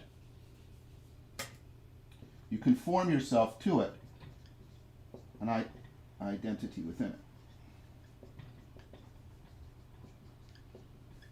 So this is to engage in perspectival and participatory knowing in a pretty powerful way. Okay, so these two are focal. You might use this as a help, but it's not central. And we have tended to focus on this because we like to focus on the objects of our cognition rather than the processes of our cognition. That's a besetting sin of our culture. But these two and how interwoven they are. That's the sense of imagine that we want. Not primarily this, but this and this. Okay. And then what you want to do, right, is you want to activate this, you want to engage it, and then you want to try and see through it. And you want to try and, right, in two directions, transjective. That's what the imaginal is. I'm trying to see in the world what I haven't seen. I do this. I may be using this as a bit of help, but this is the primary. Like a child is seeing the world. So this becomes the child's sword. And parts of the child are drawn up and developed, right? And so you're looking through it. The imaginal is inherently transjective. Once you use imagination in a transjective fashion for the imaginal, you're doing symbolic enactment, like the child pretending that they are a Tyrannosaurus Rex.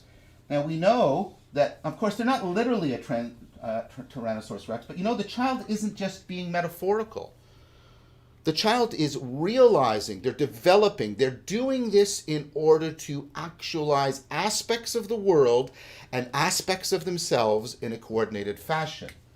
That's what I mean when I said the imaginal is not the literal. The literal is A equals B. The child is a dinosaur. That's ridiculous. We'd all run in fear and we tried to kill it. Okay? It's just a metaphor. Is it? It's not just a metaphor. Because the child isn't just considered, I could think of myself as a dinosaur. I could think of, I could think of human beings as a Tyrannosaurus Rex. The child isn't doing that. What's happening, right, and this is what's central, is the mystical, right? Maybe this is what Karima wanted me to talk about yesterday. That's possibly what it is, right, where the child and the imagined, right, in the sense of considering, adopting a perspective and adopting an identity, right, the T-Rex, they're both, whoa, that's way too much. My dysgraphia, not good today again. What you're doing is you're seeing, like, what's being actualized in me, what's being actual. It's actual, it's not just metaphorical, it's being co-realized between the child and, right, the Tyrannosaurus, right? That imaginal relation actually causes the co-realization of what is seen through beyond them, their common ground, the pattern of connection that forms between the internal and the external world. That's the imaginal. The imaginal is always between, not within. And that takes you into the mystical.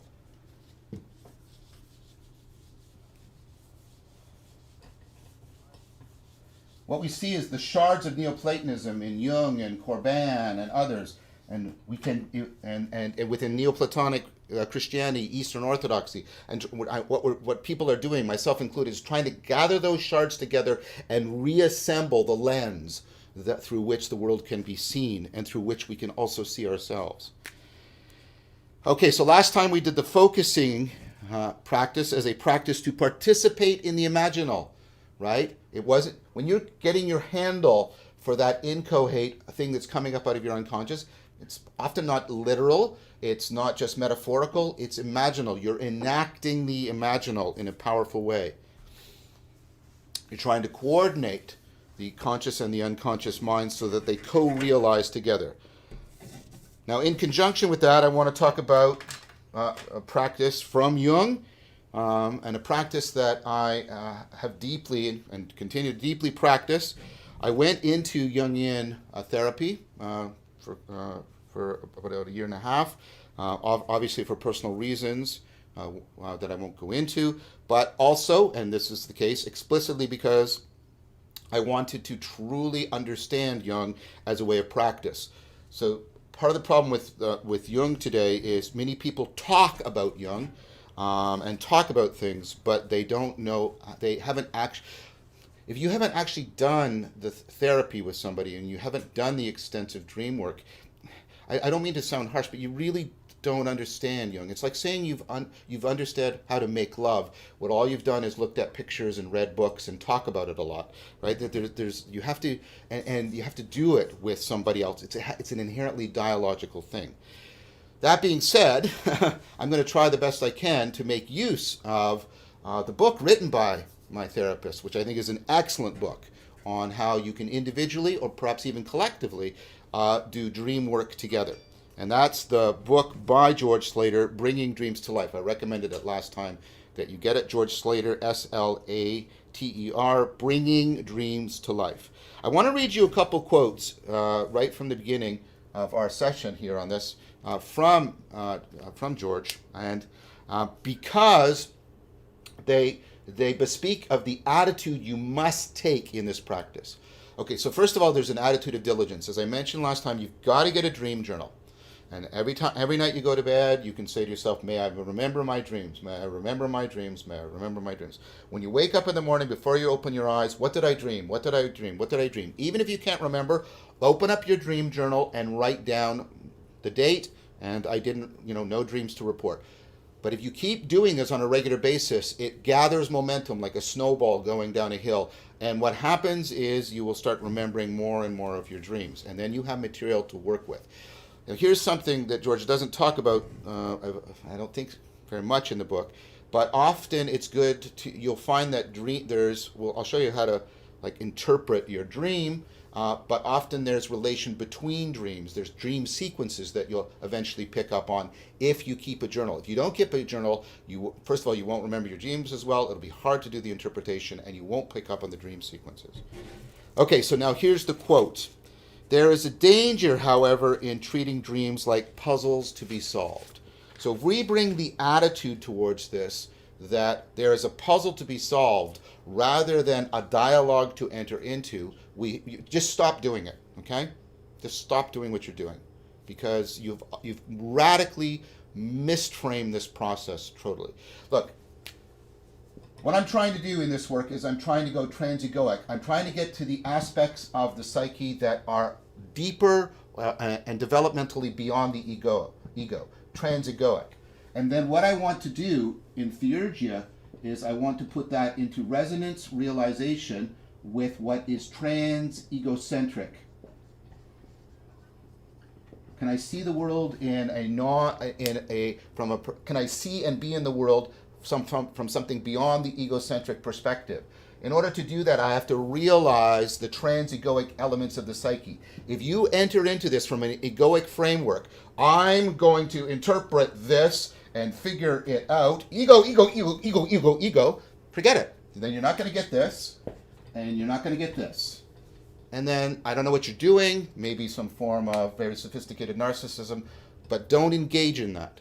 That is a radical misframing.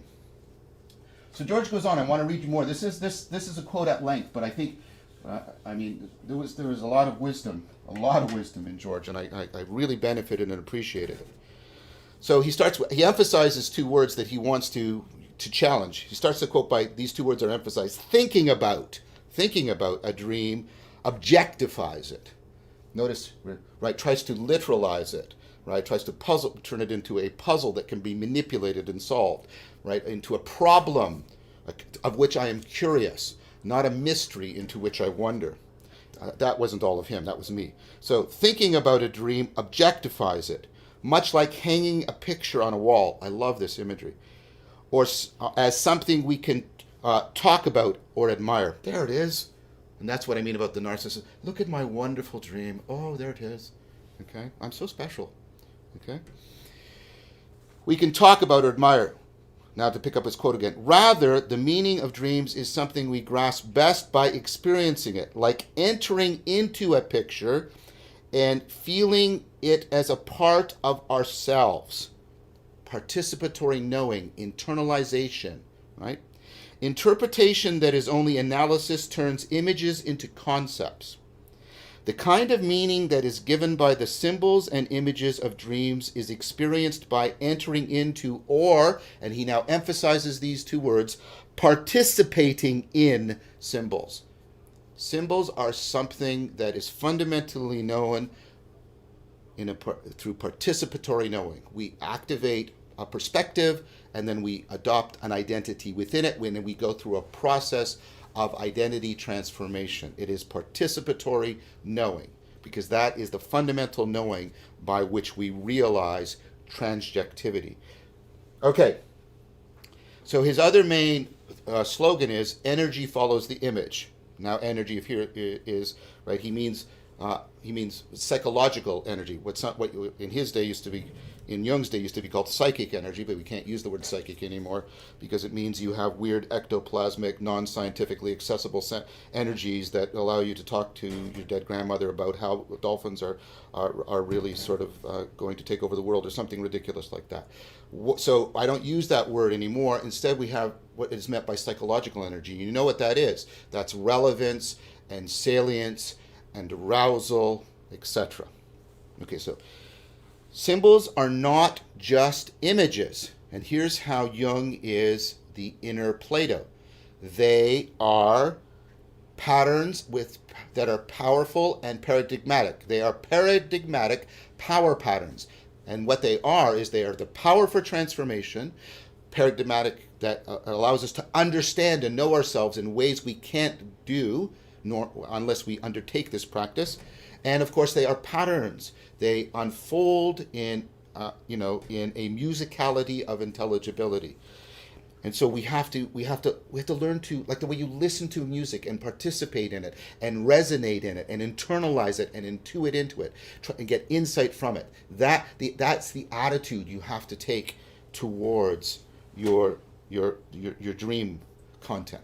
Okay, so George gives a 24-step program, which I think is a little bit burdensome. I've generally collapsed it down into sort of 12 steps that I want to share with you. Okay, so you've written down your dream. You just write down your dream, and then later you turn to, I don't even want to say interpret it anymore, because that sounds like a puzzle. You're setting yourself up to dialogue through your dream. Because what we're doing here, right, and this is a book that Chris and I, an anthology we've edited and contributed to, we're trying to get our inner dialogue. Boy, I can't spell today. Just cannot spell. Inner dialogue, and right, with the trans-egoic, and our outer dialogue with the trans-egocentric. Gotta wait. Okay, no. That's what we're trying to do. So I'm going to talk about this now, and like I said, I'm going to release a video doing dialectic into dialogos, which is the outer form. And so what we're doing is I'm emphasizing this half of this equation right now. Okay, so one of the first things you want to note is the setting. What's the setting of the dream? Paying attention to just what you're doing at first is you're just making a lot of stuff explicitly, right, focally salient to you. What was the setting of the dream? Just take a time. What's the setting? Because the setting is often deeply informative. Settings matter. Everything in that right, often in a dream, matters for the purposes of the dialogue. Obviously, you want to look at the central images. I saw my father, or there was an elephant. What are the central images, especially the ones that struck you as filled with power? And sometimes that power can be almost numinous. I remember a dream where I went through an underground tunnel, and then I was flung into empty space, and then there was the sun right beyond, and it was so big it was beyond my comprehension. And of course, that Jung would say that's I'm encountering the self. Proclus would say I'm encountering the one within, etc. You want to look at what are the main themes. What are the main themes? Okay. And of course, we have a lot of narrative practice because we practice narratives all day long. We have we've got a lot of implicit, sometimes explicit skills of picking up on thematic arcs within a story. The fourth, you want to look at the action, the transformation. How is the energy flowing in the dream? How is it being transferred? How is it being transformed? Is it being gathered? Is it dissipating? And in some sense, you're also looking for the logos of the dream. How does it gather together, right? How does it order? How does it fall apart? You're looking for this. How is the energy transferred? How is the energy transformed? So that's the first set of four.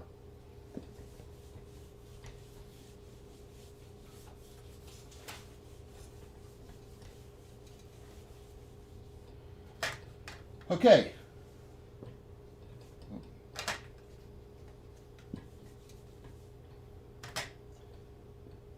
Fifth, what you want to do is, what's the feeling tone? And you've got a lot of practice for doing this from the mindfulness work. What's the feeling tone? What are the emotions and the values that you're sensing in the dream? What's the feeling tone of the dream? And make that sort of textured and layered. Individual things have their feeling tone. There's an overall feeling tone. For me, the musical metaphor really works here. It's like there's these individual chords or individual instruments, and they have their own individual sort of emotion reality and value. There's a valence to them, and they fit into an overarching valence.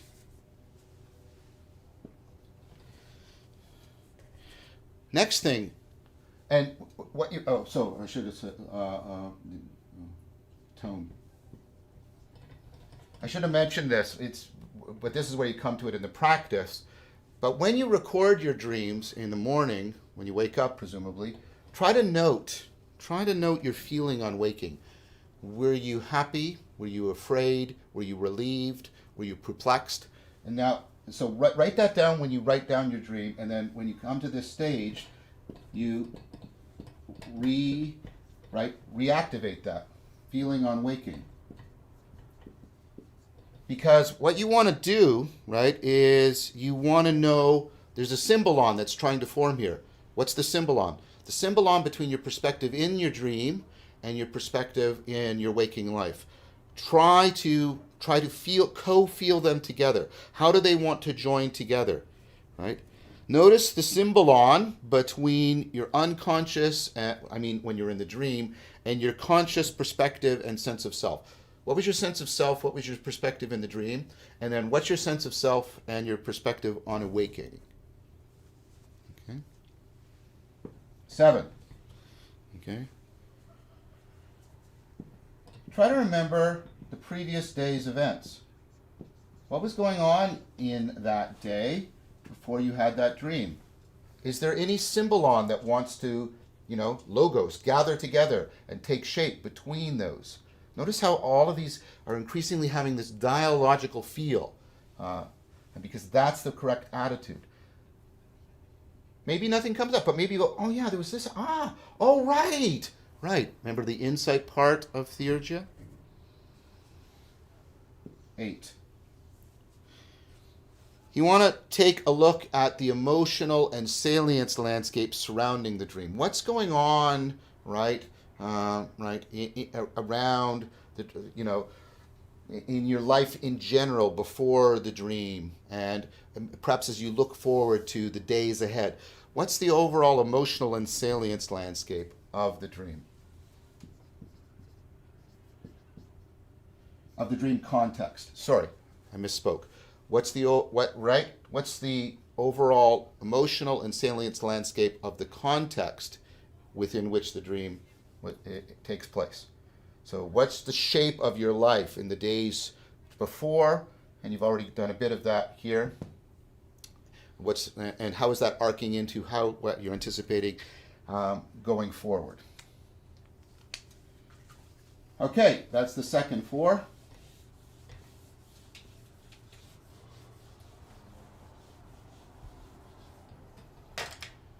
Third 4. Okay, associations, and this is a big chunk. I recommend doing the mind map where you draw things and then you draw associations and you draw it out like you're doing when you're brainstorming, right?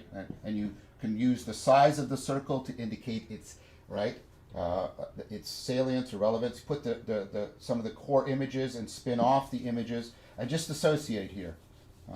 And the idea here is that associative patterns specifically engage the right hemisphere. They open us up to making connections we normally do not make. And of course, this is prototypical for the psychodynamic approach, Freud and Jung. Right? One of the things to think about here are similarities. Okay, you want to look at some similarities. Similarities to elements in your life. And they may not be conceptual similarities. They're just, this comes up for me. I don't know why, but it comes up. Right? Similarities to elements in your life. Memories get recalled. That's an association. Wow, that's similar in some way. Because a lot of the similarity is not conceptual, propositional. It's procedural, perspectival, and participatory. The ego loves to talk, right? It loves propositions. And often to get to the trans-egoic, we have to make connections outside of the propositional. Now here's something that's important to mythological stories, fairy tales, religious stories, popular culture. Association, it's making me think of Captain America, or it's making me think of Dracula, right? Note that down. Note it down, mind map it. Note all the similarities. 9 and 10 are like the pivotal parts of this practice. Next is amplification. What you want to do, and I'll put, I meant to bring it out to show you guys. I'll put a description in, I'll put a link, I'll put a description, sorry, the name in the description of this video. You want to get a very good dictionary of symbols. A very good dictionary of symbols. And what you want to do in amplification is you start looking, okay, you've done everything you can. What have other people reported in general about these images? This is you amplify it, you open it up. So you want to use, right, not what do your dreams mean. In fact, I didn't mean to put that up. Don't get a dream dictionary. Those are largely useless. Get a symbol dictionary. And like I said, I meant to bring it and show you guys. I'm sorry. I have one beside my bed, and I forgot to bring it up. You want to get a good one, and don't do this first. That's really crucially important. Do not do this first. Do not do this first. Do not do this first, because then you will go into the egoic, I'll interpret and I'll solve this puzzle, and here's the manual, and there we go. That was all very nice and tidy. Do this only after you have done everything else. Okay? You want to get your symbol dictionary out. Okay? And then what you want to do is, wow, I didn't know that people have generally considered bears to be symbols of this. And see if that resonates with you. It might not. That's fine. Let it go. Don't force it. But you might go, oh, that's how you use the symbol dictionary. Next thing you want to do is you want to look for compensation. Jung's compensation, whether or not you take a full Jungian approach or more about insight, dreams are giving you the opportunity to move to a perspective and an identity that is compensatory for how your perspective is too narrow or how your identity is too stuck. Look for how the dream is trying to move you to a compensatory perspective and a compensatory participation. You have to look for that. And that's why you don't do this until after you've done everything else. Okay? You might want to do active imagination. Some people use this as a separate technique on its own. I won't talk too much about it, but what you can do is you can reimagine the dream, but don't just image it, right? Go, like George says, go into it, relive it, let it unfold. What's going to happen in that dream? Maybe dialogue with some of the characters in the dream. See what comes out from it. You want to gestalt it. You want to take a look at all the perspectives in the dream, not just your perspective, but the perspective of other people, other beings in the dream, and try and say, okay, what's common? How do all of these perspectives fit together? What's the one of them? What's the common ground of all these perspectives? Gestalt the perspectives that are found in the dream. You might want to draw or sculpt. I don't do that very much, but other people find that sculpt, I think that's right. Right? Other people find this very helpful. You might. I don't particularly find that helpful, but I know other people do, so I'm putting it down there. Then after you've done all this, do something like focusing. Okay, all of this. But now, again, get into the state. What am I feeling? What is the question that's being answered here? Right? And then you do the focusing practice. Right? What's the question? What's the issue? And here's where you can apply focusing. Of course, as I mentioned last time, you should be doing focusing just on its own, but here's where you can apply the focusing practice to draw it out in amplification. Completion. This is the last thing of amplification, right? Does the dream seem complete? If it was incomplete, how would you like the dream to be completed? But also ask yourself, how would the dream like to be completed? And that's where the active imagination can be helpful. You go in and say, how would you, speaking to the dream weaver, right? How would you like this to be completed, to unfold? Okay, then the four ends. How did this inspire you? What insights did you get? What intuitions are brought up? And most importantly for dream work, given your insights and your intuitions and your inspiration, what can you internalize? What can you take into, right? And this is where the compensation is. How can you transform your perspective and your participation, right, in order to internalize what you have what has emerged in the dialogue with the dream? And then once you do that, and this is the most important of all, because this is how the dialogue goes forward into your life, what's your conscious response going to be? Once you internalize this, and it's disclosing new things about the world and yourself, this is like Lectio Divina, right? Right? What's the demand on you?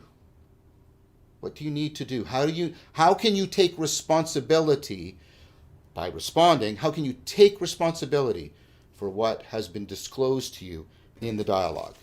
That's the most important of all. This sequence is a very good sequence. Doing things out of sequence really messes things up, and you have to be really careful because the ego will really try to, like, just take this out and this out and just move this here, right? And right, and it is a very, like, this is the one thing it is a constant temptation to bullshitting ourselves, right? That we're going to turn this into thinking about it, solving the puzzle, being curious, and then, of course, this isn't theurgia anymore. We're not doing the work of the gods, right? Remember, theurgia is the work of the gods. But remember this word, enthusiasm and theos. We get our word enthusiasm. It literally means we're in a god. There's a god within us, and we're within a god. We've internalized something. That's what you're actually after. You're not after the satisfaction of your curiosity. You're after the power of transformation and healing. Okay, so we've got a few minutes left. We've only got about 10, unfortunately. I'm going to try and answer maybe 2 or 3 questions.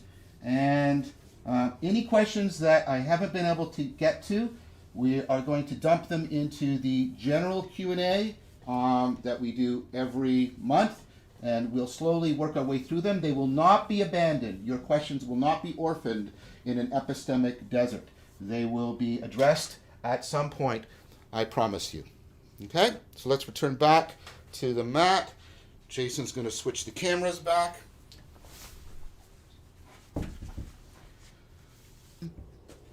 To the end. Like I said, there's going to be one more chunk, but it's not going to be part of a Saturday Sangha. I'm going to record with the group that I do the philosophical fellowship with. We're going to do our second philosophical fellowship sometime in December, and then I think we'll do a couple more of those, and then I want to do a dialectic into dialogos with them. And once we get to that stage, I'm going to ask for their permission. I'll record that and I'll release it, and then you'll see how the inner dialogue and the inner dialectic and the outer dialectic go together and how they fit together. It's a long journey together, but just because our journey together is sort of formally ending, I'm not disappearing, as I said, doesn't mean your journey should end. You should keep going as much as you possibly can. I've loved this. Not giddy infatuation. This has sometimes been difficult, sometimes strenuous, sometimes personally challenging. It's put a strain on Jason and Amar. So it's love. It's not just infatuation. I've loved this. And that's all I'm going to say. Thank you. Thank you very much. And as always, thanks to my beloved son Jason, my dear friend Amar, for making all of this possible. Remember, continuity of practice, now more than ever, is more important than sheer quantity. Don't hold yourself to a standard of harsh perfection, but virtuous friendship, because all of this has been about deeply befriending yourself so you can deeply befriend others and deeply befriend the world. Be lamps unto yourselves and to each other. Take good care, everyone.